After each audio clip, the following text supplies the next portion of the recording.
Okay, so I'm really not happy with the result, although red and greens are somehow good combination, but I think it needs to be worked on with a lot of things. So let's go ahead and customize it because yes, as you can see, it does not look good button. So let's go ahead and look for floating. Nasaan nga ba yung floating? So hindi ko siya nilagyan ng dapat pala nilagyan ko siya ng comment. So the shortcut for comment is control question mark, may automatic ka ng comment. Ilagay natin dito is floating button. So, sa floating button, gusto ko sana is na tibok-tibok siya. So, dito sa class niya, sa loob, kahit saan dyan, ilalagay ko is, um, let's make it pulsing. So, Pulse. So, yan kadalasan ang ginagamit nila para ma-emphasize yung button. So, pwede niyo ring gawing sa ibang button yan. Okay? So, for now, I'm gonna be using as you can remember, the complementary color, and I chose teal and orange.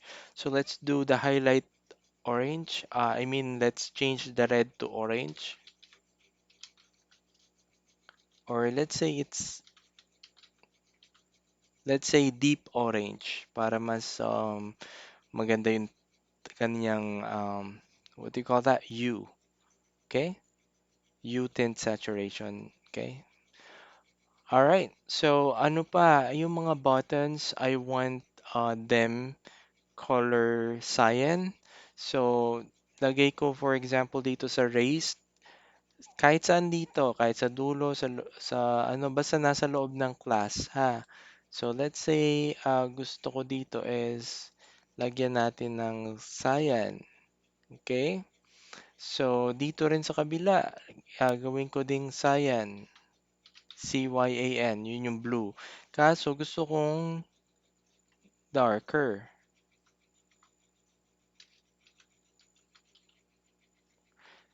So, ang gagawin ko is, 'di ba naglagay ako ng cyan dito? Cyan, and then, para magkakaiba sila, sasabihin ko, gusto kong i-darken ng, siguro sabihin na nating 1. O, 'di ba? Naging darken. Sabihin na nating 2. Ayan. Tapos dito sa baba, gusto ko ring baguhin ng cyan. And then, gusto ko i-darken ng, let's say, 3. Okay? So far so good. Gusto ko sana yung H1 is kulay cyan din na medyo darker. So punta ako sa style kasi doon ko siya nilagay. Okay? And then type ko sa color is cyan. Or yun na nga, cyan na nga lang i-type ko. Cyan. Then click ko siya. H1. Hala, naging cyan na pangit ang itsura. So, gagawin ko is darker, of course. Okay? So, ayan. Lagyan ko lang ng konting shade. Okay? Pag kasi nilagyan nyo ng tint, ah, white yung ilalagay nyo. So, lagyan natin ng shade. Okay? So, lahat ngayon ng H1 and H3 is kulay cyan na medyo darker. So, medyo madami pa or kita nyo maganda yung cyan sa orange. Okay? So, good job with that. Now, let's go ahead and change the others. So, meron tayong submit. Okay, submit, where are you? So, hindi ko kasi nilagyan ng palatandaan. Kaya nahirapan tuloy ako ngayon. So, control, question mark, submit button. Okay. So, submit button, hanapin ko lang yung button. And then, sa loob ng class, lalagyan ko lang siya ng cyan. Mhm. Gusto ko medyo darker ng darken ng 2. Yan. Okay? So far, so good. Dun sa large, ganun din. Sa large, let's go ahead and look for the A class. Okay, lagyan ko lang sa dulo ng cyan. Okay, dito rin sa kabilang button, cyan na medyo darker. So, darken. Type ko darken ng 2. May limit lang yung darken niya, ha, hindi darken 10, walang darken 10. So, kayo na mag-try. So, darken, let's say darken 4, this one. Okay? Now I will introduce you to what we call the, okay, let me, Font Awesome. So I want you to go to google.com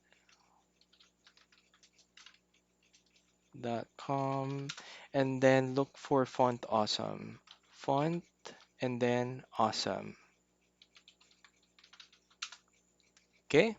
Kasi limited lang yung ating button sa material icons or materialize. So we'll be introducing you to Font Awesome. So click nyo lang si Font Awesome. And then, gagamitin po natin uli ito. So, ang gagawin natin is may dalawang kailangan i-add sa Materialize para gumana yung icons ni Font Awesome. So, baka i-require kayo mag-sign in lang kayo. Okay? Free lang naman siya. So, go to your kits. Okay? Pag naka-sign in na kayo, go to your kits. And then, itong kit nyo is click nyo lang. Okay? And then, ayan na yung kit nyo. Hanapin nyo lang yung code script sa baba. Okay? Ito yan.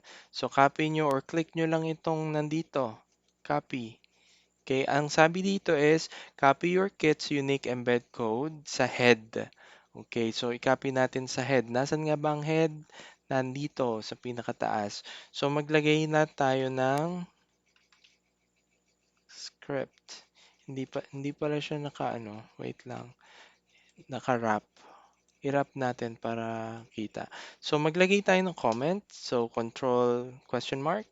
And then, ilagay natin dito is, ito is materialize icon kasi ito eh. Materialize icon. So, hindi ito. So, magdagdag pa tayo dito. Kopyahin natin to. Copy. Ilagay daw sa head. So, maglagay tayo dito ng comment na ito ay font awesome.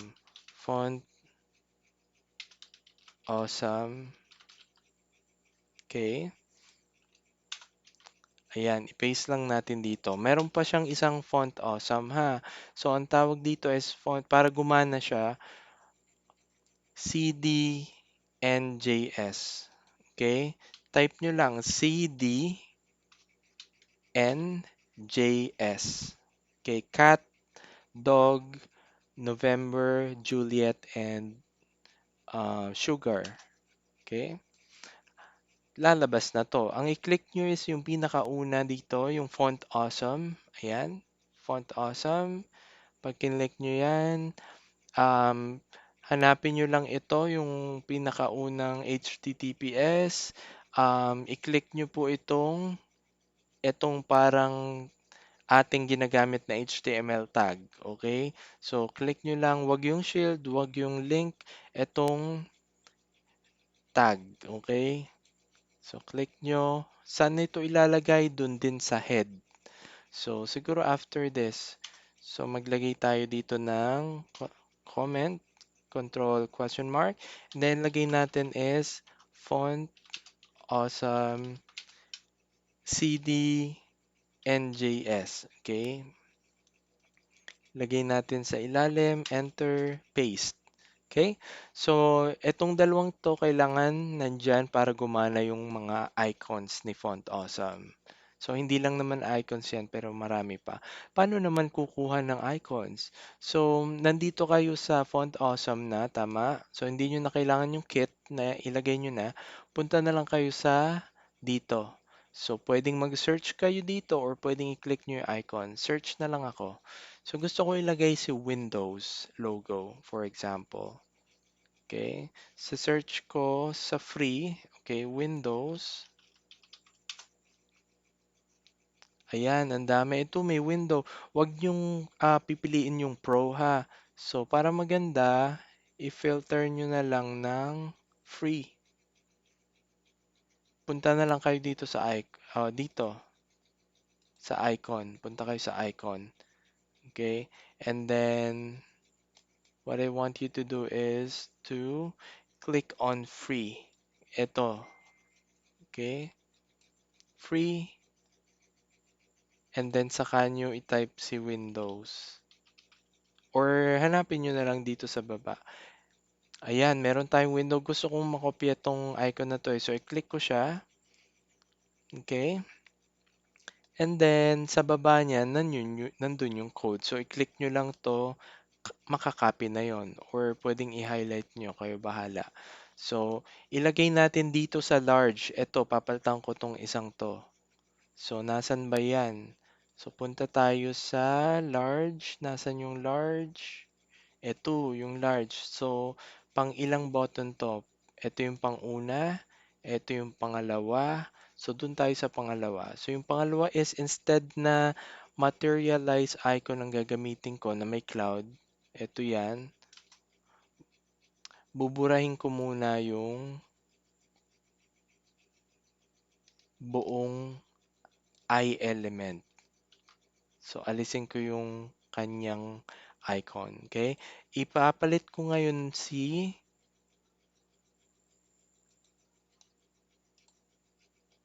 Font Awesome. So, kinopya ko lang siya tapos inilagay ko dito. So, pinalitan ko yung icon natin kanina. Okay? So, hindi maganda masyado. So, lagyan natin ng anong alignment ang gusto nyo. Dito uli sa loob ng class ilalagay. So, ilagay natin dito is space lang kayo, left. Ayun. Pwede nyo ring i-right. Kayo bahala. So, gusto ko right naman. Okay? Tapos, ito naman gagawin kong left. Pwede rin. So, hanap pa tayong iba. So, ito yung example na actually ay aking ginawa. So, yan. So, buttons. Gumamit ako ng Pulse, Windows, and Instagram. Let's try Instagram. Okay? Lagay ko siya dito para inspiration. So, punta tayo sa Font Awesome. And let's look for Instagram. Ayun, may Instagram. So, I'm gonna choose this one. Punta lang ako sa ibaba. I-click ko siya para makopy ko. And then, papalitan ko siya. Nasaan ba tong large na to? Pangatlong A. 1, 2, 3. Okay, delete ko yung icon niya. So, simula dito kasi yung I. Simula dito hanggang dito. I-delete ko siya.